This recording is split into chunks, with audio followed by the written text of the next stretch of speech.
आज हम NCERT history class 6 के चैप्टर 5 के नोट्स पढ़ेंगे जो आपके सभी एग्जाम के पॉइंट ऑफ व्यू से इंपॉर्टेंट है।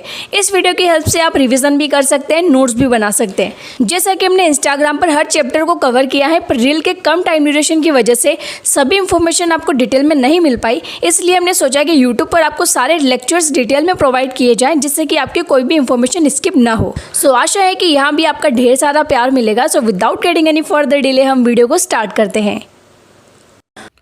तो चैप्टर 5 का नेम है क्या बताती है हमें किताबें और कब्रें, जिसका फर्स्ट इंपॉर्टेंट पॉइंट है वेद। वेद जिसका सामान्य अर्थ होता है ज्ञान। तो ये वेद 4 प्रकार के होते हैं। First Rigveda, second Yajurveda, third Samaveda and fourth Atharvaveda. इनमें ऋग्वेद सबसे पुराना वेद है जिसकी रचना लगभग 3500 साल पहले हुई। ऋग्वेद में आपको देवी देवताओं के बारे में मिलेगा, वही अथर्ववेद में आपको जादू टोने की जानकारी मिलेगी। आगे लिखा है ऋग्वेद में 1000 से ज्यादा प्रार्थना है जिन्हें सूक्त कहा जाता है एंड इस ऋग्वेद की भाषा प्राक संस्कृत या वैदिक संस्कृत कहलाती है। यहाँ नेक्स्ट पेज पर आप देख सकते हैं ये ऋग्वेद की पांडुलिपि का एक पन्ना है। इस ऋग्वेद में विश्वामित्र नामक ऋषि और देवियों के रूप में पूजित 2 नदियों के बीच वार्तालाप को बताया गया है। हम इस चैप्टर में वही पॉइंट्स कवर करेंगे जो आपके एग्जाम के पॉइंट ऑफ व्यू से इंपॉर्टेंट है।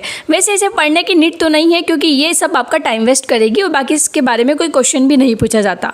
पॉइंट 2, नेक्स्ट पेज पर आपको इस तरह की कुछ महापाषाण कब्रों के बारे में पता लगेगा जो आज से लगभग 3000 साल पहले बननी शुरू हुई। इस तरह के महापाषाण कब्र बनाने की प्रथा सबसे पहले दक्कन, दक्षिण भारत, उत्तर भारत और कश्मीर में प्रचलित थी। थोड़ा और सही से समझना है तो यहाँ पढ़िए। इस तरह के महापाषाण को ताबूत शवाधान या सिस्ट कहा जाता है। यहाँ दिए गए सिस्ट में एक पोर्ट होल यानी बड़ा सुराख है जो शायद पत्थरों से बने हुए कमरे में जाने का रास्ता था। इन कब्रों में कुछ समानताएं हैं। सामान्यतः मृतकों को खास किस्म के मिट्टी के बर्तनों के साथ दफनाया जाता था जिन्हें काले लाल मिट्टी के बर्तनों के नाम से जाना जाता है। इनके साथ ही मिले लोहे के औजार और हथियार, घोड़े के कंकाल और सामान तथा पत्थर और सोने के गहने। यहाँ नीचे लिखा है महापाषाण कब्रों से मिले लोहे के सामान। जो भी कंकाल मिला है उनके साथ में कुछ ऐसे सामान मिले हैं जिनसे ये पता लगाया जा सकता है कि उस टाइम पे भी लोहे का यूज होता था। इस अगले बुक्स में कंकाल का अध्ययन बता रखा है कि कंकाल का अध्ययन कैसे किया हमारे खोजकर्ताओं ने। तो यहाँ पर थोड़ा बहुत पढ़ लेते हैं। छोटे आकार के आधार पर एक बच्चे के कंकाल को आसानी से पहचाना जा सकता है, लेकिन एक बच्चे और बच्ची के कंकाल के बीच ज्यादा कोई फर्क नहीं होता। क्या आप एक कंकाल को देख के बता सकते हैं जो छोटा हो कि वो लड़की का है या लड़के का? ऐसा तो पता चल जाएगा कि वो बच्चे का है क्योंकि छोटी छोटी बोन्स होगी, पर यह नहीं पता चलेगा कि वो लड़की है या लड़का। अब यहाँ पर क्या लिख रखा है, क्या हम पता लगा सकते हैं कि कंकाल किसी पुरुष का था या स्त्री का? कभी कभी लोग कंकाल के साथ मिले सामानों के आधार पर इसका अंदाजा लगाते हैं कि ये कंकाल किसका है। उदाहरण के लिए यदि कंकाल के साथ गहने मिले हैं तो कई बार उसे महिला का कंकाल मान लिया जाता है, लेकिन ऐसी समझ के साथ समस्या है क्योंकि अक्सर उस टाइम पे पुरुष भी आभूषण पहनते थे। कंकाल का लिंग पहचानने का बेहतर तरीका है उसकी हस्तियों की जांच करना। चूंकि महिलाएं बच्चों को जन्म देती है इसलिए उनका कटी प्रदेश या कुल्ला पुरुषों से ज्यादा बड़ा होता है। ये समझ कंकालों के आधुनिक अध्ययन पर आधारित है। ऐसे आप कंकाल का पता लगा सकते हैं। ये समझ कंकालों के आधुनिक अध्ययन पर आधारित है, जैसे कि इस तरीके से खोजकर्ताओं ने कंकालों का पता लगाया। आज से लगभग, ये लाइन आपकी इंपॉर्टेंट है तो इस पर नोट करना।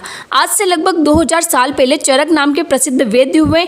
उन्होंने चिकित्सा शास्त्र पर चरक संहिता नाम की किताब लिखी। वे कहते हैं कि मनुष्य के शरीर में 360 हड्डियां होती हैं। ये आधुनिक शरीर की रचना विज्ञान की 206 हड्डियों से काफ़ी ज़्यादा थी। यानी अभी के टाइम पे तो हमें क्या पढ़ाया जाता है कि 206 हड्डियां होती है मनुष्य के शरीर में, पर उस टाइम के जो चरक थे उन्होंने ये बताया कि 360 हड्डियां होती है। संभवतः चरक ने अपनी गिनती में दांत, हस्तियों के जोड़ और कार्टिलेज को जोड़कर यह संख्या बताई थी। इस चैप्टर में ज़्यादा कुछ खास नहीं है, पर ये लास्ट पॉइंट भी देख लो। एटलस में चीन को देखो। लगभग 3500 साल पहले हम यहाँ की लेखन कला के सबसे पुराने उदाहरण पाते। ये जानवरों की हड्डियों पर लिखा गया था। इन्हें भविष्यवाणी करने वाली हड्डियाँ कहा जाता है क्योंकि यह मान्यता थी कि ये भविष्य बताती है। राजा लोग लिपिकारों से इन हड्डियों पर सवाल लिखवाते थे। क्या वे युद्ध जीतेंगे? क्या फसलें अच्छी होगी? क्या उन्हें पुत्र होंगे? फिर इन हड्डियों को आग में डाल दिया जाता था जहां इनमें गर्मी से चटक कर दरारें पड़ जाती थी। भविष्यवक्ता इन दरारों को बड़े ध्यान से देखकर भविष्यवाणी करने की कोशिश करते थे। जैसा शायद तुम भी सोच रही होगी कि ये भविष्यवक्ता कभी कभी गलती भी करते होंगे। नेक्स्ट लाइन में लिखा है, ये राजा शहरों में महल बनाकर रहते थे। उन्होंने बेशुमार दौलत इकट्ठी कर रखी थी जिनमें बड़े बड़े नक्काशी किए हुए कांसे के बर्तन भी शामिल है, लेकिन वे लोहे का इस्तेमाल करना नहीं जानते थे। कब की बात हो रही है? 3500 साल पहले की। नाउ इस चैप्टर की लास्ट इंपॉर्टेंट डेट्स आप देख लो जो आपके एग्जाम के पॉइंट ऑफ व्यू से इंपॉर्टेंट हो सकती है। वेदों की रचना का प्रारंभ लगभग 3500 साल पहले। महापाषाणों के निर्माण की शुरुआत लगभग 3000 साल पहले। इनाम गांव में कृषकों का निवास 3600 से 2700 साल पहले। चरक लगभग 2000 साल पहले। अगर आपको ये एनसीईआरटी नोट्स भी चाहिए तो आप हमारे roxin4311 टेलीग्राम यूजर नेम से ले सकते हैं, कोई भी टीममेट्स आपको शेयर कर देगा। बाकी आप इन लेक्चर्स को डेली देखें, आप और ज़्यादा सीखते रहें और ज़्यादा अच्छे से पढ़ते रहें ताकि आपका बेस्ट अच्छे से क्लियर हो। आप इन वीडियोज़ को अपने कजिन या छोटे भाई बहन के साथ या अपने फ्रेंड्स के साथ भी शेयर कर सकते हैं जो एग्जाम की प्रिपरेशन करना चाहते हैं। बाकी आप हमारे टेलीग्राम चैनल से भी जुड़ सकते हैं जिसका यूजर नेम है studycafe_4311। एंड अगर आपको वीडियो अच्छी लगती है तो आप फीडबैक भी जरूर दिया करो कमेंट में। तो धन्यवाद, मिलते हैं स्टडी कैफे में नई वीडियो के साथ। जय हिंद।